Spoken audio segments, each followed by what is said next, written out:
ఒంటిమిట్ట సీతారామ కళ్యాణంలో అకాల వర్షం పెనుగాలులు బీభత్సం సృష్టించాయి.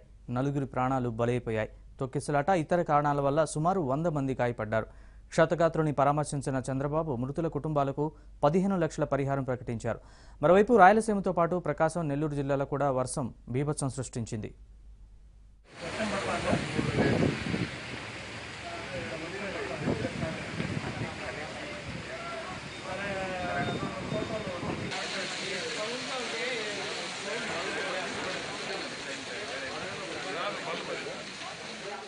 రాయలసీమ జిల్లాల్లో వర్షం బీభత్సం సృష్టించింది.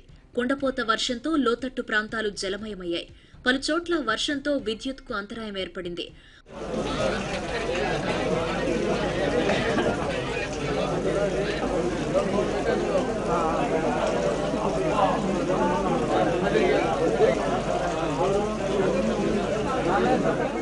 వడగళ్లతో కూడిన భారీ వర్షం కురవడంతో కడప జిల్లాలోని ఒంటిమిట్ట కోదండరాముడి కళ్యాణ వేదిక వద్ద ఏర్పాటు చేసిన చలువ పందిళ్లు కుప్పకూలాయి. పెనుగాలుల ధాటికి రేకుల షెడ్లు చెల్లాచెదురయ్యాయి. రేకులు ఎగిరి భక్తులపై పడ్డంతో కళ్యాణోత్సవాన్ని తిలకించేందుకు వచ్చిన వారికి తీవ్ర గాయాలయ్యాయి. వర్ష బీభత్సానికి భక్తులు తీవ్ర ఆందోళనకు గురయ్యారు. విద్యుద్ఘాతంతో ఒకరు, గుండెపోటుతో మరొకరు, తీవ్ర గాయాలై ఇద్దరూ మృతి చెందినట్లు తెలుస్తోంది. క్షతగాత్రులను కడప ప్రభుత్వ ఆసుపత్రి రిమ్స్ కు తరలించారు. గాయపడిన వారిలో మరికొందరి పరిస్థితి విషమంగా ఉన్నట్లు సమాచారం. భారీ వర్షానికి ఒంటిమిట్టలో విద్యుత్ సరఫరా నిలిచిపోవడంతో అంధకారం నెలకొంది.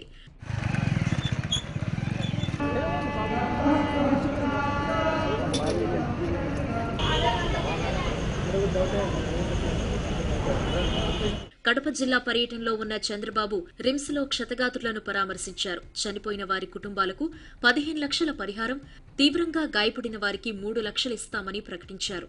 క్షతగాత్రులకు ఉచితంగా వైద్య సేవలు అందిస్తున్నామన్నారు. భవిష్యత్తులో ఇలాంటి ఘటనలు జరగకుండా చర్యలు తీసుకుంటామని, ఒంటిమిట్టలో శాశ్వత సౌకర్యాలు కల్పిస్తామని సీఎం తెలిపారు. ఒక మంచి కార్యక్రమం, శుభ కార్యక్రమం సీతారామ కళ్యాణం. అలాంటి సందర్భంలో ఊహించిన విధంగా ఈ యొక్క పెద్ద ఎత్తున గాలులు రావడం,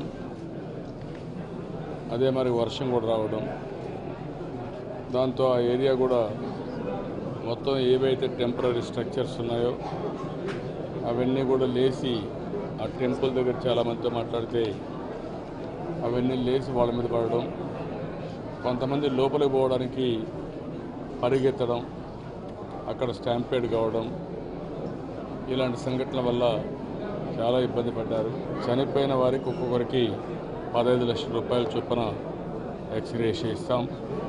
అదే సమయంలో అందరికీ కూడా ట్రీట్మెంట్ ఇప్పించి బాగైన తర్వాత వాళ్ళు పంపిస్తున్నాం.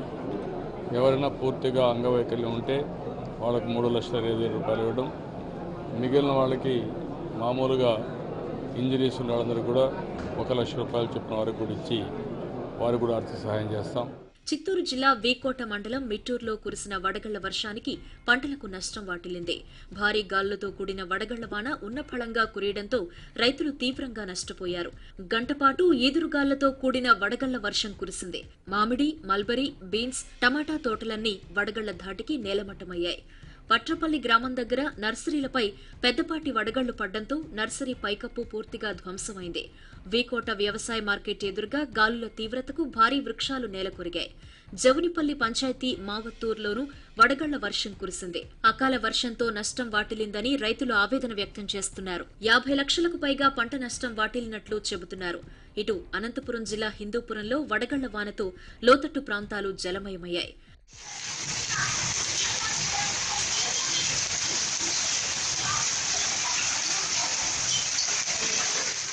నెల్లూరు జిల్లాలోనూ వర్షం బీభత్సం సృష్టించింది.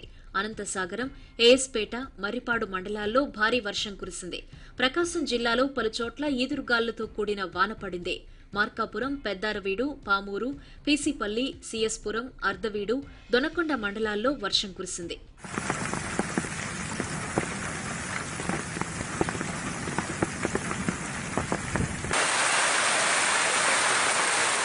ఉత్తర భారతం నుంచి విదర్భ, తెలంగాణ మీదుగా కర్ణాటక వరకు ఉపరితల ద్రోణి కొనసాగుతోంది. ఇంకా 2 రాష్ట్రాల్లో ఎండ తీవ్రత పెరిగి వేడి వాతావరణం నెలకొంది. వీటన్నింటి ప్రభావంతో వాతావరణ అనిశ్చితి నెలకొని కోస్తా, రాయలసీమలో పలుచోట్ల మేఘాలు ఏర్పడ్డాయి. రానున్న 2 రోజుల్లో కోస్తా, రాయలసీమల్లో అన్ని జిల్లాల్లో అక్కడక్కడ పిడుగులు, ఉరుములు, ఈదురుగాళ్లతో కూడిన వర్షాలు పడతాయని వాతావరణ శాఖ హెచ్చరించింది.